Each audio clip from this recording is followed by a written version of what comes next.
Hi, welcome back to another edition of Lippers Fund Flows Insight. My name's Tom Roseen. Thanks for joining me again. I'm going to be reporting flows for the week ended Wednesday, July 20th, 2016. You know, it's really ironic. We actually had a very good, market returns for the last 3 weeks, but investors actually were sitting on their hands. They actually took about $12.7 billion out of the conventional fund business this past week, and I think it's really because even though there's been new record highs in the Dow and the S&P, people are actually looking at the news and paying attention to what's going on. First of all, obviously, we had a horrible, terrific terrorist action in Nice, France. This is one of the things that has put people on edge. Also, we're taking a look at some of the other issues that are out there. Basically, we saw a failed coup attempt in Turkey, and then of course we just recently learned that the Bank of England turned around and kept their rates unchanged. A lot of people thought they were going to cut rates again because, of course, Brexit and the Brexit vote is actually seeming to unwind without any intervention from the central bank, and I think that had some people concerned and a little bit confused. Even though we heard some pretty good news on the earnings reports, and we've had some pretty good economics reports. Again, investors are concerned about what's going on in the world markets. Well, let's see how that panned out to the macro groups as far as our investment objectives go. Equity funds saw about $7.1 billion exit their coffers. Taxable bond funds took in about $2.4 billion. Muni bond funds for the 42nd consecutive week actually took in money again, about $0.8 billion. And then money market funds were the big bugaboo, about $8.8 billion as far as outflows from that particular group. Well, let's take a look now at the individual investment objectives on a macro group basis. Let's take a look at equity funds first. On the equity fund arena, we basically saw that they had positive returns third consecutive week. We've actually seen positive returns this week. It was 0.86% return. But we saw about $7.1 billion in outflows. This is the 19th consecutive week that we've seen outflows out of the group. And if we break this down, domestic equity funds actually saw about $5.8 billion in outflows, 24th consecutive week that they've seen outflows. And they had non-domestic equity funds basically saw about $1.3 billion in outflows.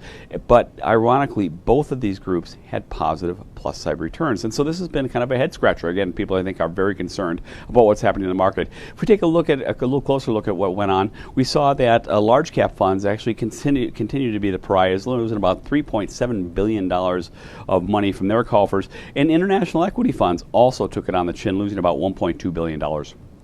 Let's take a look now at what happened on the ETF arena, and it's really a tale of two cities.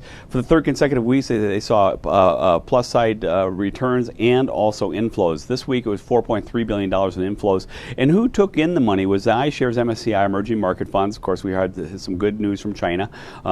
Basically, they said their GDP growth for Q2 actually grew, and I think that was exciting for a lot of people to see. $2.8 billion went into that group, and then financial select sector funds actually took in money as well, taking in a little bit over about $426 million, somewhere in that area. Now, if we look at the bottom side of this, so we saw the Spider S&P 500, SPY, actually lose about $1.1 billion in QQQ. Basically, PowerShares QQQ Trust 1 saw about $516 million in outflows. So really we had a dichotomy of retail investors versus authorized participants. Well, now let's take a look at our fixed income arena and see what happened there. For the second consecutive week, we've seen inflows, $2.4 billion inflows. This is the first week in 5, however, that we've seen negative performance, but only to the tune of 0.02%.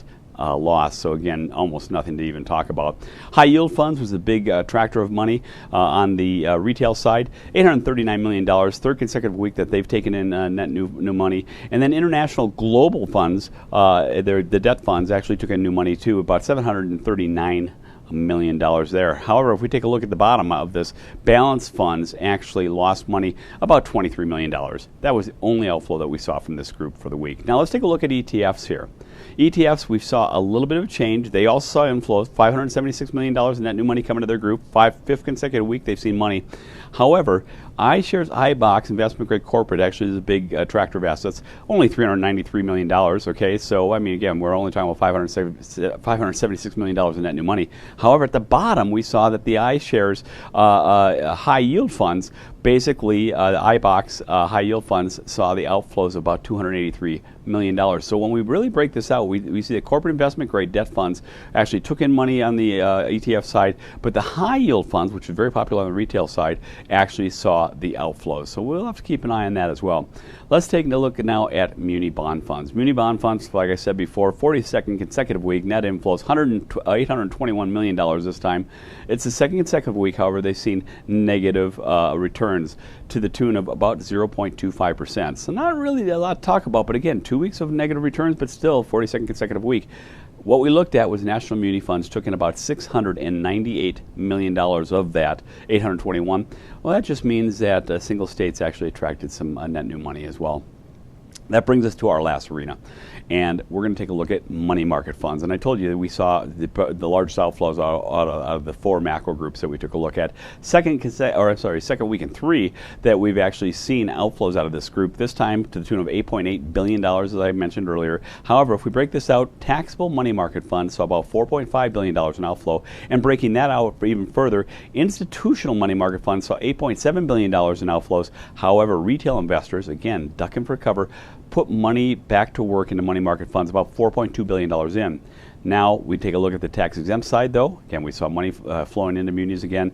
Tax-exempt money market funds actually saw outflows of about $4.3 billion. So that's a big chunk for tax-exempt, but I think people are moving out of the money market funds, moving it back into the tax-exempt bond fund group, and actually still looking for yield, and of course tax advantage yield at that.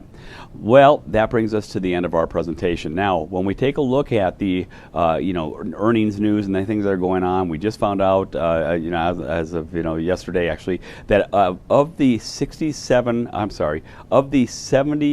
stocks that have reported out of the S&P 500, 67% have actually beat lowered expectations. This is from our brothers at the Thomson Reuters proprietary research group. So as we keep an eye on what's going on, obviously investors are very concerned about the economics that are going on, but really all attentions are turning back to the profitability and earnings of the stocks out there. And I think that's what we're going to keep an eye on over the next couple weeks. And I think it'll be driving a lot of the return. Who knows if we're going to keep on reaching for new records?